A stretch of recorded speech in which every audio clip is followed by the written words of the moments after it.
Hi everyone, welcome back to my video series on travel and change. As promised, I wanted to spend a little bit of time telling you about just a few highlights from the hundreds of comments and suggestions and ideas that you've all given to me on my previous videos in the series about travel and change. The first video, if you remember, was about airlines. I suggested that almost all airlines were the same.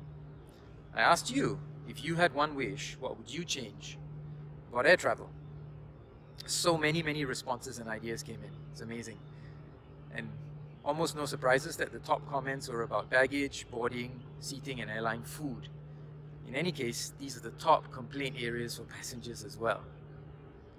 I just wanted to highlight two really cool comments that struck me. One person played on the brand Airbus. Bus, get it?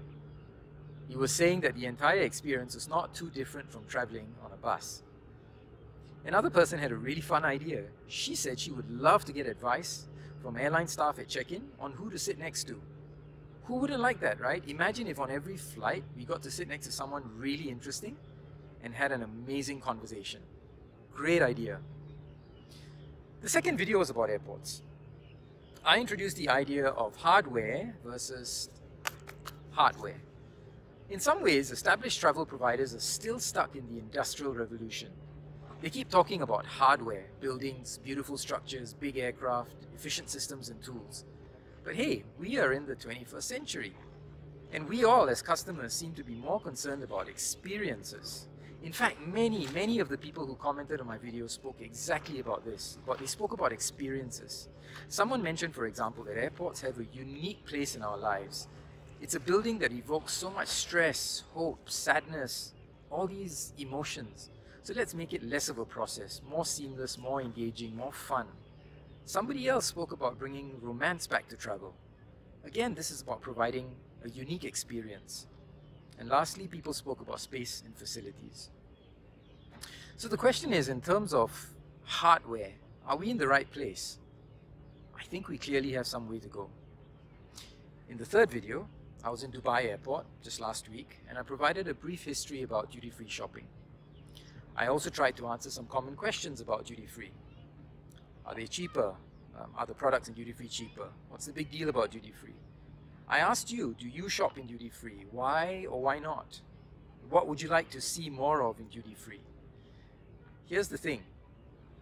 I had very few responses to my questions. Lots of comments and engagement, don't get me wrong. But most people just seem to be happy to understand more about duty-free, its history and how it works. Funny, isn't it? So let's see. In any case, the top things that people mentioned in the comments about that video. People wanted anytime, anywhere browsing. They wanted transparent price checking. They wanted unique products not available anywhere else. And as I said, many people were just expressing gratitude about being able to learn more about the duty-free industry from the video that I put out. So, wrapping up, what's the common thread across all three videos? Not just travel, not just service, not even just experience. The common thread is something, in my opinion, that's going to be super important this year onwards for every business that is customer facing. It also brings together so many elements for me personally, about my own why, for example. If you can, please check out my video series. But really, most importantly, this is about you. It's about each one of us as customers. It brings together travel, hardware, business, and it is going to redefine quality. What do you think this is about? I'll tell you something, when I let you know next week, you'll realize that this isn't defined very well. I've gone through 10 pages of search results on Google.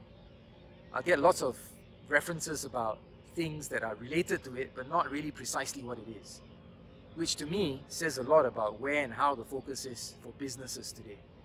It's something, therefore, that I've been working on defining properly for all of us. I spent months piecing it together and I'm just scratching the surface. What do you think it is? Any guesses?